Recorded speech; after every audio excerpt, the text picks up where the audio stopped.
And welcome back to DCR Rails, where this episode I'm going to delve into the mysteries, if you will, of the derailments on this layout.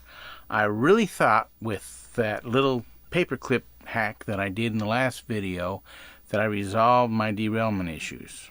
Well, kind of, at the turnouts anyway. The paperclip held the turnouts tight so the trains quit derailing and the switch quit moving while the train was going over it and causing derailments. But I have other areas of the track that also have issues, and they really showed themselves when I tried to run operations when my dad came out to visit. We had derailments all over the place. We spent more time re-railing the trains and getting to run than we did actually running the trains, and that just took the winds out of the sails, so to speak. So after we were done with it, we had a debriefing and talked about things, and there's a couple of problematic areas on this layout, and I can't go forward with scenery or anything else until I can get these derailments fixed, because that's the whole point of running trains, is to watch them go. And I want to do operations, so they've got to move over the turnout smoothly as well. So let's take a closer look at this, shall we?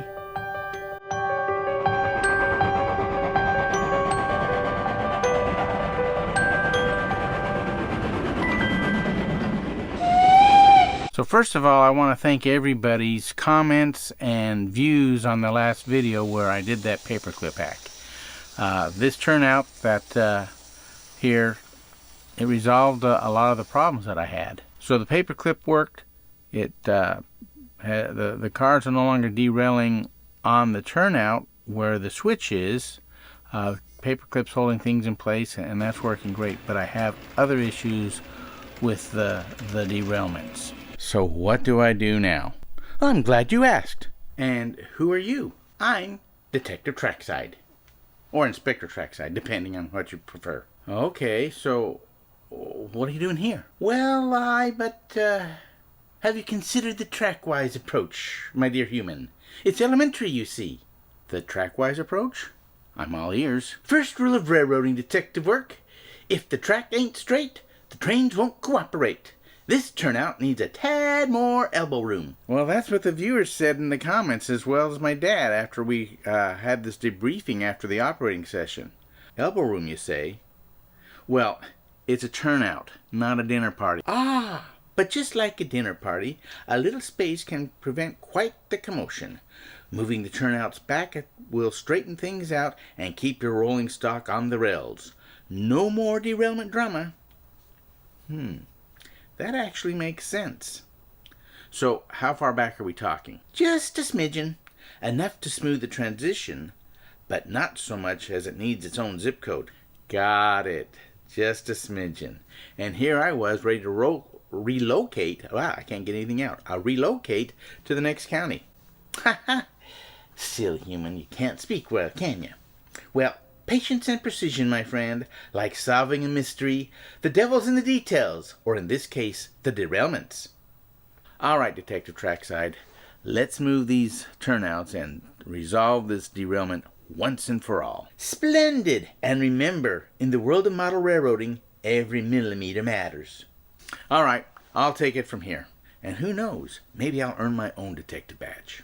In the detective world, we don't have badges. Just an endless supply of magnifying glasses and the satisfaction of a case closed. Good luck. Well, with Detective Trackside's advice, let's move those turnouts back. So what I did is I tore out the track and moved them back. Had to rearrange a few things and do some work with the Cato Unitrack and that to get it there. And the other thing I needed to do was switch from code 100 and code 86. Now code 100 is a little thicker rail, as you can see here, and code 86 isn't quite as thick. I personally don't see much of a difference, but there are those that can swear they can see it. I'm not going to question them. They've been working these trains a lot longer than I have. But with this special rail joiner, it pushes the code 86 up to where it's even with the code 100. So I have a smooth transition between the two. And I only have two places on the layout when I was done with this where I went from code 100 to code 86 and back again. So my turnout is code 83. Kato Unitrack is also code 83. So my outer loop is code 83 and my inner loop is code 100. And I make the transition over to here to code 100. So I'm going to transition to code 100 right here, and then I'm going to go to code 83, and I'll put my insulated rail joiners on the code 83 track right in here. So I'm going to do that now.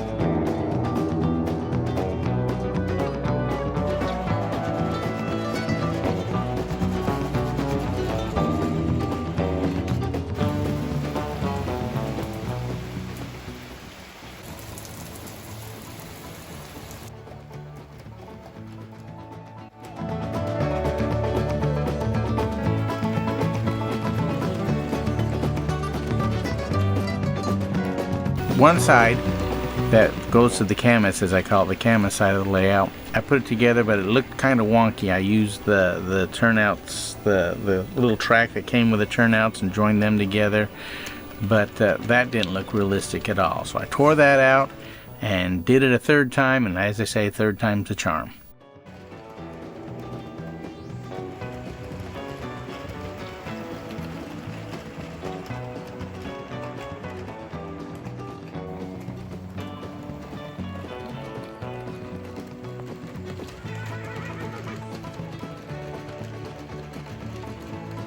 So now the trains are able to come in and come off the layout off of the arrival departure track with relative ease. So they're working a whole lot better, and so I can at least get the trains off the main line into the yard without the derailments and the frustrations that I was having before. So that's resolved, but I've got one other area that we need to take a closer look at. And then there's this curve on the grade.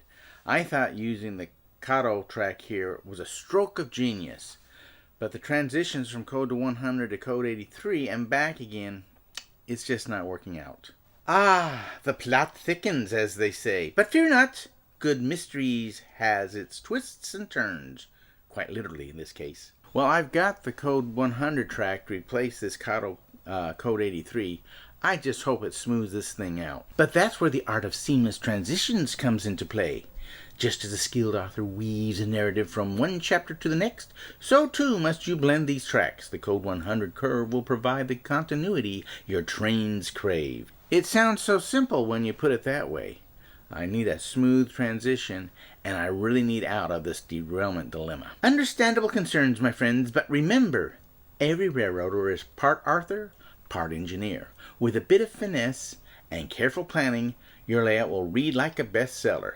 The key is in the details. Ensure every tie, every rail aligns just so. Well, I guess it's back to the drawing board.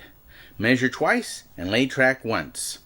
With the right approach, we'll turn this troublesome curve into a smooth, sweeping arc.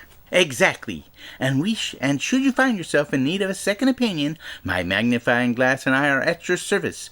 Together, we'll ensure your trains navigate the plot of your layout with the grace of a well-crafted narrative. Well, thank you, Detective. With a little detective work and some elbow grease, we'll get this railroad story back on track. Let's replace that curve and keep our trains rolling smoothly. To smooth curves and thrilling journeys, onward to the next chapter of your railroading adventure. Let's get rolling.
I was watching a TV show, and they were in Colombia, and I paused the show when the camera was over top of a bridge, and I noticed that the bridge had ballast on the tracks.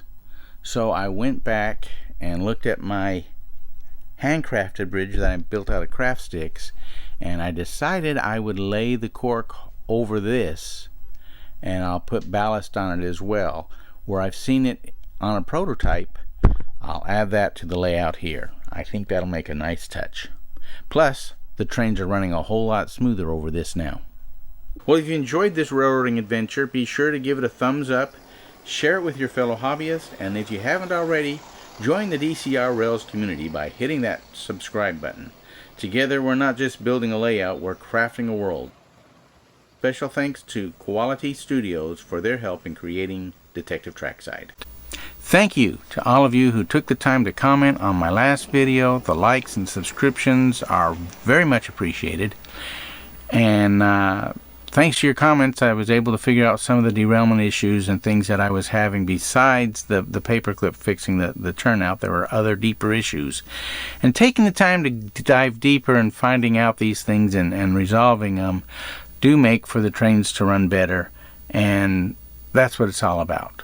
So until next time, keep on keeping on and have a good time, my friends.